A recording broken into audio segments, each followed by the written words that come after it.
choose to go to the moon. We choose to go to the moon in this decade and do the other thing. Not because they are easy, but because they are hard. T-minus 15 seconds. Guidance is internal. 12, 11, 10, 9. Ignition sequence starts. 6, 5, 4, 3, 2, 1.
All the people on this earth are truly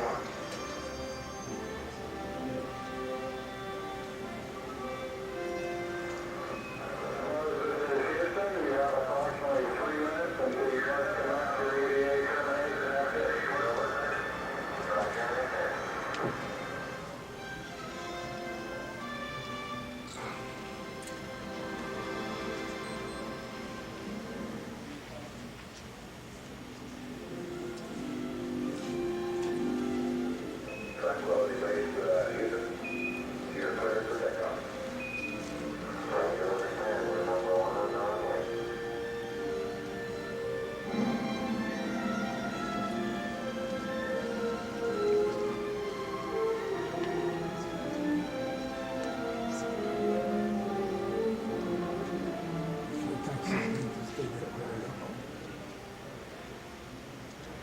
We've come to the conclusion that this is hands-on war, and 3 men are voyage to the moon.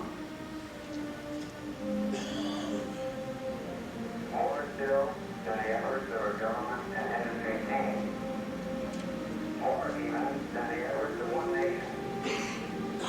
We feel that this stands as a symbol of the insatiable curiosity of all mankind to explore the unknown.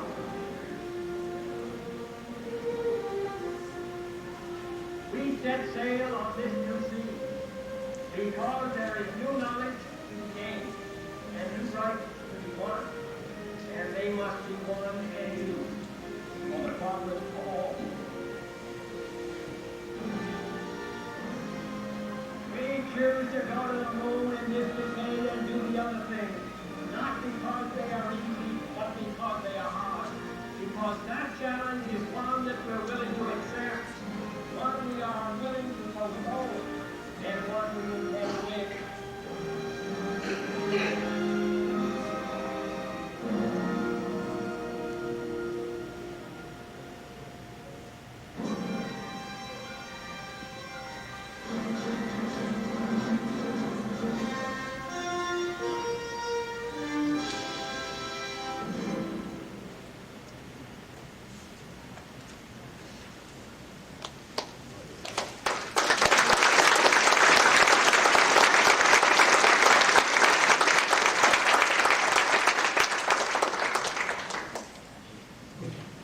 Thank you very much. It's nice to be back with the National Space Society.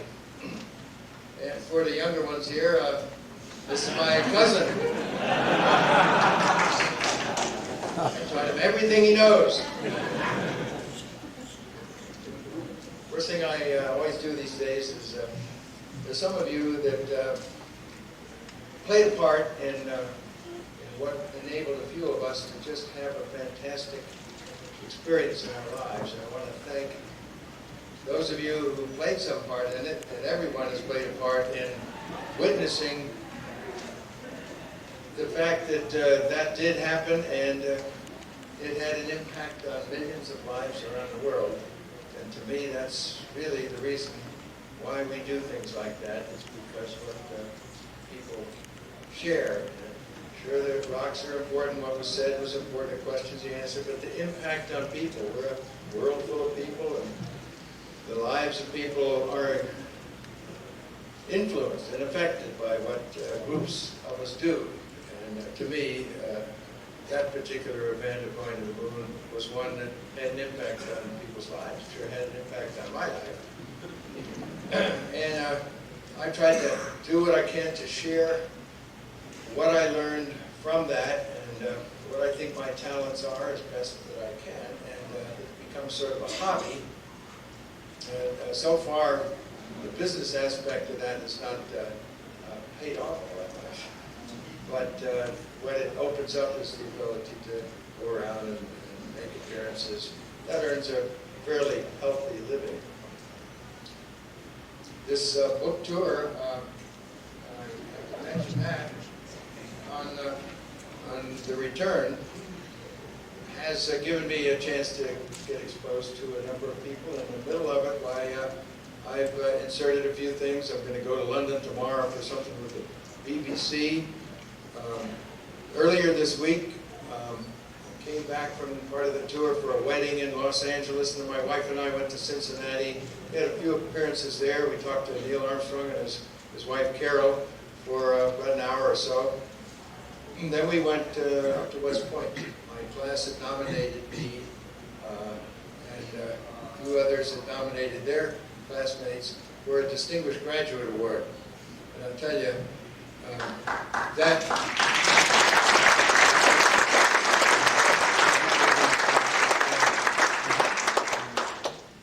there was another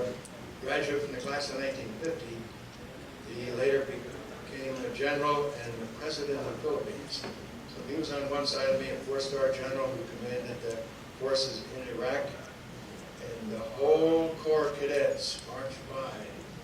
And little did this 17-year-old think that anything like that would happen. But that's where I transitioned from youth to a man given the mission of serving his country. And, I'll treasure that experience and all that come from that.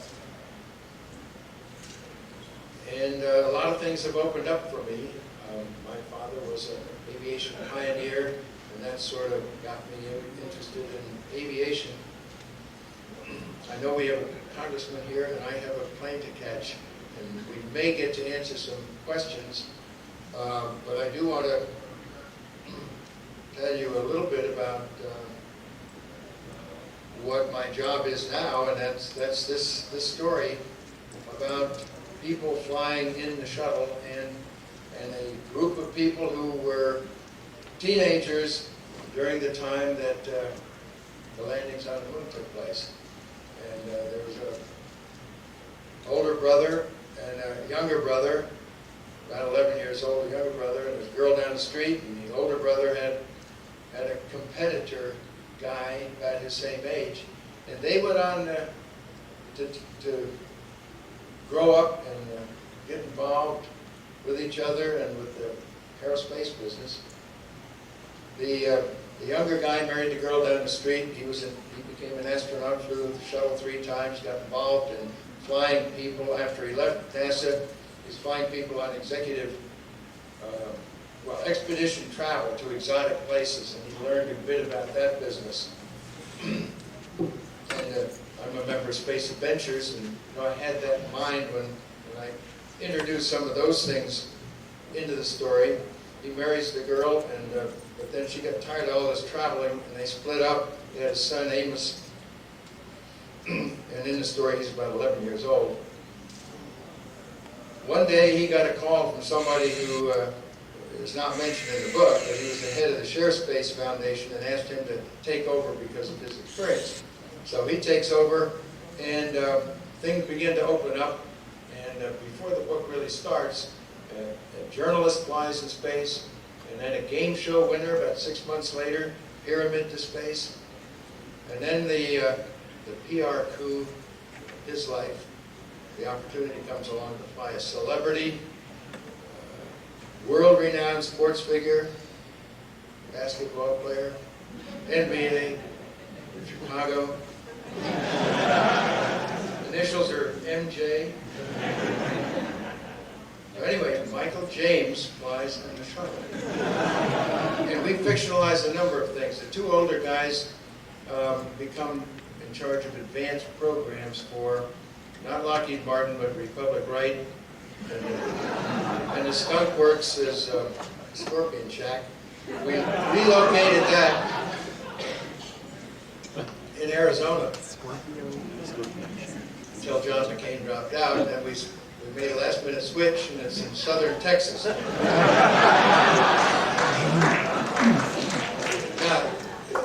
the other guy, the rival of the older brother, works for Ghost Town, for the company, aerospace company, Curtiss. Anyway, that's the fictionalization of this. In order to get into a movie, you've got to do something. You've got to provide a plot, and some things have to go wrong, but you don't want to infer that there's safety hazards where there aren't any. So we invent a couple of things, sabotage and terrorism. Unfortunately, MJ, you got to bump him off. So we have a lawsuit.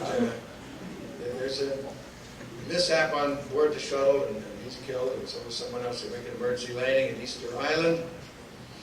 Don't want to give everything away, but there's a big lawsuit against Share Space, NASA, Curtiss, and Republic Wright. ASU. We switched the letters around. It's not United States Alliance, it's American Space Universal. But it's still, anyway. And that progresses, and then India and Pakistan heats up over there, and some nation eggs them on to blind the Indian satellites by detonating a nuclear device. And intentionally they overkill, and all the satellites, communication satellites, are disabled. You've got 3 guys at the space station, and they're beginning to suffer radiation sickness. They have no way to get down, so we have to mount a rescue. So we mount a rescue with, I'm sure you can't see this, but it's 2 reusable boosters, an upper stage, and a crew return vehicle. We call it a crew rescue, Star Rescue. And of course, by coincidence, it happens to look a lot like Starcraft boosters' real payoff. And there's a rescue at the space station come down, and it's pretty dramatic. And when we put the special effects and make a movie out of that, I'm already nominating a few people to play the roles. The reason that we did that, of course, is because we didn't quite get encountered the Tiber into a movie yet. I still have high hopes. Let me tell you a little bit about what this is. At first, we were going to have a reusable rocket, and we were going to make use of a Zenit first stage. And then Boeing told us, don't you know we have an exclusive on Zenits? So whoever has the deepest pocket has an exclusive on anything that's Russian or Ukrainian. But it's got a great engine in it, so this is an Atlas III, and we've been working with this for a good while. It successfully launched the other day a new Russian engine on it. If you remember hearing about the early jet fighters, that the tail section came off and the engine came out, you put a new engine in, because jet engines were not reliable. Well, they're very reliable these days. They last a long time between when you have to take them out. But not so with rocket engines. So we want the propulsion module to come out and put another one back in it and make this reliable. We're making use of what's becoming obsolete, sort of, because it doesn't put enough payload into orbit. That's an Athena 2. Lockheed sort of wants to sell those. So we take 2 solid rockets, put a Centaur on it, and this hits the sweet spot, 6 tons to geotransfer with 2 reusables. We can upgrade that a little bit more with the help of the Defense Department, because we need to put Titan payloads up. So if we develop the Titan IV Centaur and payload, and hydrogen and oxygen and a space shuttle main engine, we're developing the propulsion module now for cargo. That propulsion module can then become a part of what we call Starbird. In other words, we got the oxygen, the hydrogen, and the SSME, and we launched that with one of these, 12 people due east, 6 people to the space station. A lot cheaper than the present space station. Now, if this is upgraded now, we're beginning to get on the chart here a little bit.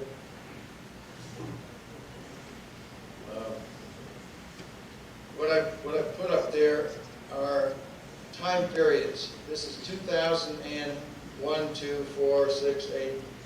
These are 4-year intervals, and they start about 6 to 9 months after we inaugurate a president. And I think that's a good time to have initiate a commitment to do some primary things, to fund a program, and to have some secondary objectives to study rather intensely with mock-ups. So that's what these are. RFS, that's a NASA term, reusable first stage. M is medium, but that's what we consider as a medium. And this is the CRB, which is going to have to be committed to at some point. ROS is reusable orbital stage. I coined that one to go with RFS. Now, we come up to let's see, we get an RSS. That's a reusable shuttle system. So the two together form a reusable shuttle system. And so we're looking at the general plan, reusable orbital stage, a core stage medium, that would go with the medium boosters. And then we also study the reusable first stage heavy, which is the stretched version of this, sized to replace the solid rockets on the space shuttle. So we have five actually phased programs, and you can sort of trace by here, we end up at the end of this period somewhere with a reusable first stage that launches small, medium, light, medium, and heavy payloads that are expendable upper stages, and then we make some commitment. I see a plan where we would do that to the reusable medium, which would end up giving us a mini shuttle here somewhere in this time period. Then we'd have a reusable first stage. Then we would commit to a reusable orbital stage heavy to go with this, and that would come in down here. In the meantime, we began to get serious about a core stage heavy, and we launched those up, and we put those in the space station orbit. And we have a couple of them up there, gravity gradient, and we can spin them up for artificial gravity. In this time period now, we're going to gradually initiate moon return and Mars exploration down here in the fifth time period. There was a symposium that I went to recently where we did some further studies of a three-cycler system, and I've got a couple of charts that I could introduce there in a minute. The habitat that is the core stage consists of the hydrogen-oxygen stage and the payload that goes into orbit boosted by reusable first stages. Fly back and go back to land. I'm sure everyone here remembers Skylab. Skylab, when it was first up, I remember somebody saying there were two lights going by. One was this S2 stage that put it into orbit. The first stage went in the ocean of the Saturn rocket. The second stage put the third stage, it was empty, into orbit. Now, we were going to occupy that with a crew from the only delivery mechanism we had then, which was the command module, and 3 people in it. They had more than enough room in the hydrogen tank of the S4B. So we didn't need that extra volume. We threw it away. That extra volume with the hydrogen oxygen tank that went on up there. But what I'm proposing is that we use that volume and put that whole thing in there, have it connected with tunnels in between, positioned so that we can bring all the furniture from the payload into the empty oxygen tank and hydrogen tank, and hopefully have a habitat for 150 people with one launch. We put 2 launches up there, and now we connect them with cables, gravity gradient. We can have an elevator go between the 2. And instead of a lifeboat up there to bring them down in an emergency, they go from one to the other if there's an emergency at one, or they go to a neighboring one. So what share space in my troops are trying to do is to put a little bit more flesh on this concept and this 5-phase, 4-year plan that we think could be implemented and logically build one step at a time. Each step contributes to the next one, and we have an evolutionary plan that has reusable stages to it that boost big things. The orbiters, if they can be boosted so that they get into orbit with, let's say we use 2 of these to boost it around a core stage, and this gets into orbit with full oxygen tank and hydrogen tank. Now we don't have to refuel it, we don't have to bring up tanks. It does TLI, and it goes around the moon and stops at L1. There it transfers the crew to a reusable lander that goes to the poles. The larger version of this can be the interceptor eventually that intercepts the cycler as it swings by in its various passes.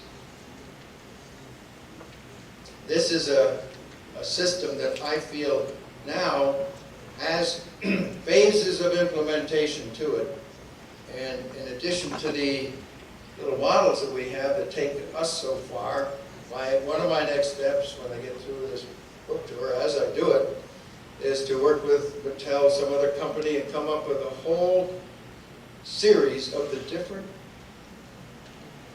spacecraft and habitats, core stages, shuttle replacements of the solid rockets that implements this, and I think we'll get a greater understanding among the younger people, the toy seekers, and a good bit of education will go along with this. I have an opportunity to do a PBS special, airing sometime in the fall, where I'll be host to that, and so I'm going to be using some of these things to develop from the available proposals so far for the future from the entrepreneurial companies and from the larger established companies, what they have been proposing. We'll launch from there, interview those people, put this on PBS, and I'll host it. And of course, we'll introduce what I think we ought to be doing. And it should be an interesting, unsubstantiated expose of what I think can happen in the future. We're getting a little impatient trying to get some money out of Congress to do something that is a study of space transportation that NASA has not done. NASA has always looked at transportation driven by the payloads and the extrapolation of the present payloads that they can see a need for. It's never been driven by people in space.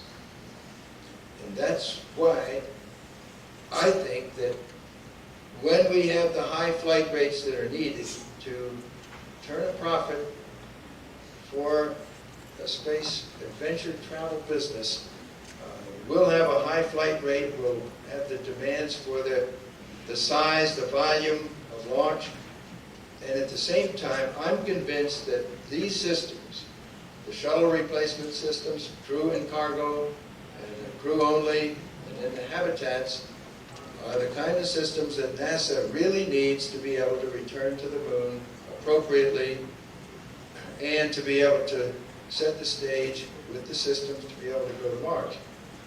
So that's kind of what my next big step is going to be, is to try and do that in addition to trying to get funded for convincing people that really Venture Star more than likely is going to happen, because X-33 is already 2 years behind, and in 20 years maybe we'll be ready for a single stage to orbit. There are probably some diehards here that think that we just did it the wrong way, and if we only do it another way, land on the tail or something. But you just don't get the progression of building blocks that let you do the things of people in space and of laying the groundwork for exploration. I'm looking forward to a lot of these things happening. Let me just, rather than trying to go through all of that, this was based upon a symposium that we had back in March. Dick Patton was one of my thesis advisors. University of Texas looked at the Earth end of this Earth-Mars transportation system. Dennis Burns from JPL, he occasionally has help from Purdue University. And at MIT, I asked them to look at the Mars end of implementing this system. When we do a study that is funded by the Congress, we will make use of University Space Research Associates and the assets that NASA has, and whoever helps enable this to happen in Congress probably has some things in their district that they'd like us to make use of as we implement this study. You might find this at Stennis. This is just a sketch of the hydrogen and oxygen and a truss structure here, a cube octahedron that expands outward around the volume. They put the cylinder going the wrong way, but it deploys solar panels that then can be folded. This is one concept of a central core that rotates around this axis with a habitat at this end and a nuclear reactor at this end. I don't think that that's quite going to happen, so I think two habitats, one at each end, and an elevator that can go between the two and can stop in the middle at the center of rotation so that you can dock with that node at that point.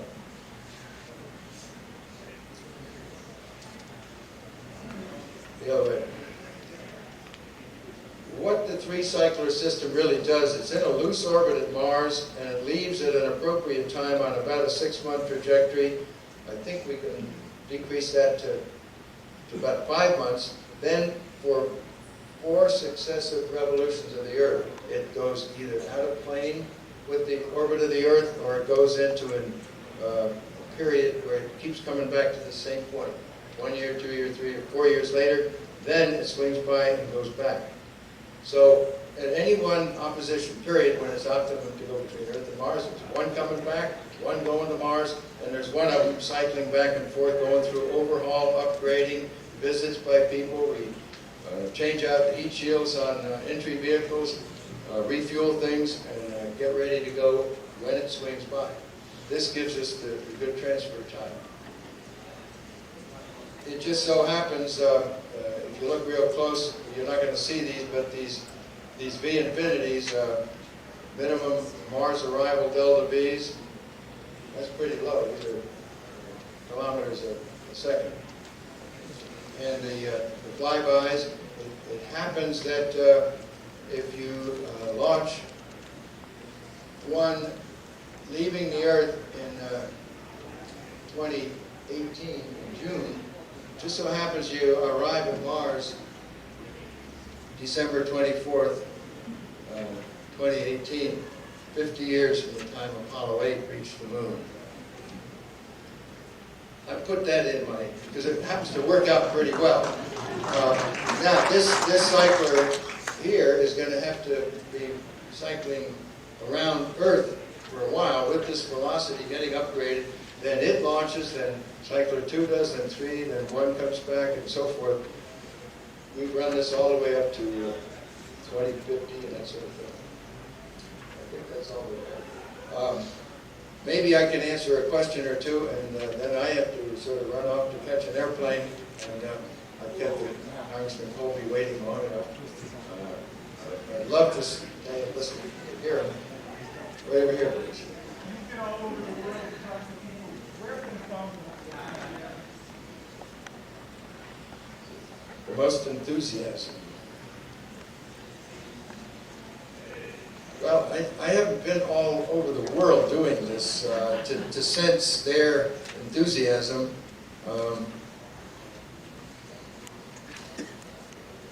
I wish I really knew how to answer that. There's an enthusiasm here, but there's not an understanding of what is rather clear to me. Just happens that I don't have the slick way of writing this all up and putting it into great view graphs. Yeah. Dr. Aldrin, in your stature, your position, do you have a sense of which one, or if either the current presidential candidates would be amenable to increase towards what you're talking about? Well, there might be a desire on the part of one to distance himself from the present administration for some reasons, but he's also been the author of the deal with the Russians, sort of, and it seems to me he had great hopes that VentureStar was really going to solve our... So we probably are not going to be able to acknowledge that X-33 and VentureStar is not going to really work until after the election.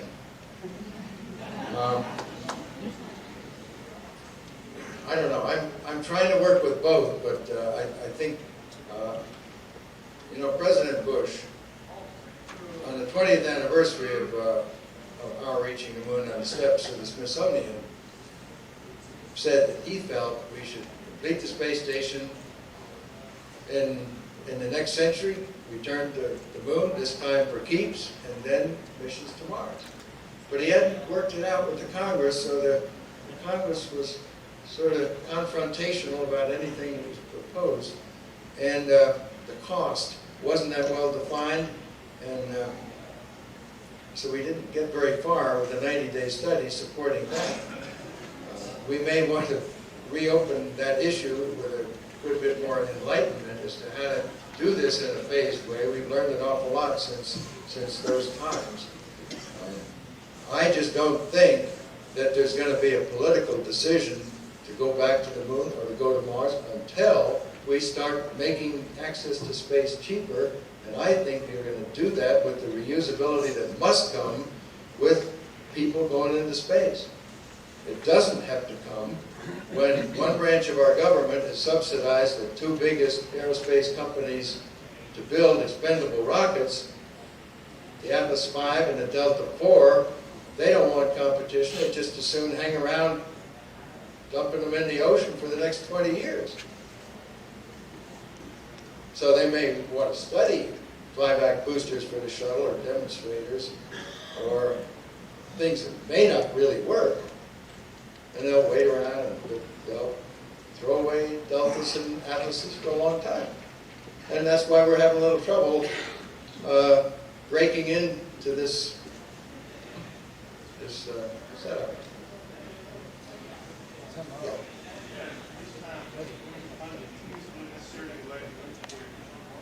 I really do think it's necessary to return to the moon with the systems that we have, and if we have a rough idea how we're going to implement landers, I think there's room for an initial lander that you might, it might be the interceptor where you intercept the cycler. That might be the crew cabin that you actually land with, and then what's being refueled there so that you have a way back home again was landed by a previous crew. You lift off in that, and there's certain parts of that that are expendable, but there might be room at some time for the vehicle you intercept, the cycler at the earth end.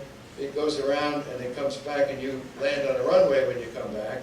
It could very well be the upper stage that has the heat shield for re-entry from escape velocities, as the command module would re-enter from lunar distance.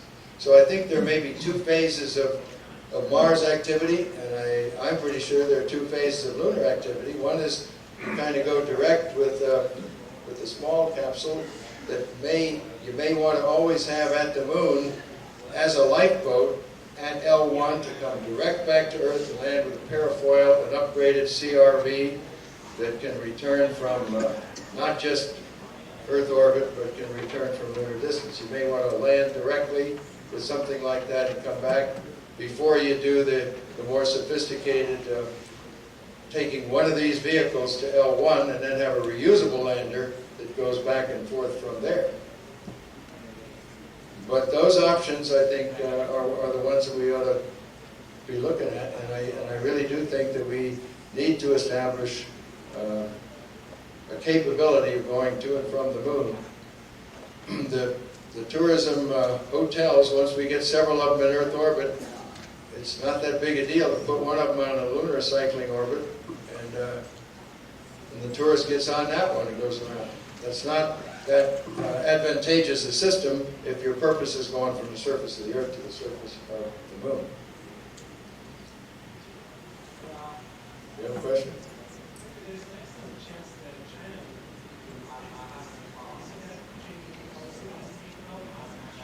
5 years ago when we put this together, we predicted that they would try unsuccessfully to launch on October of 1999, the 50th anniversary of the People's Republic.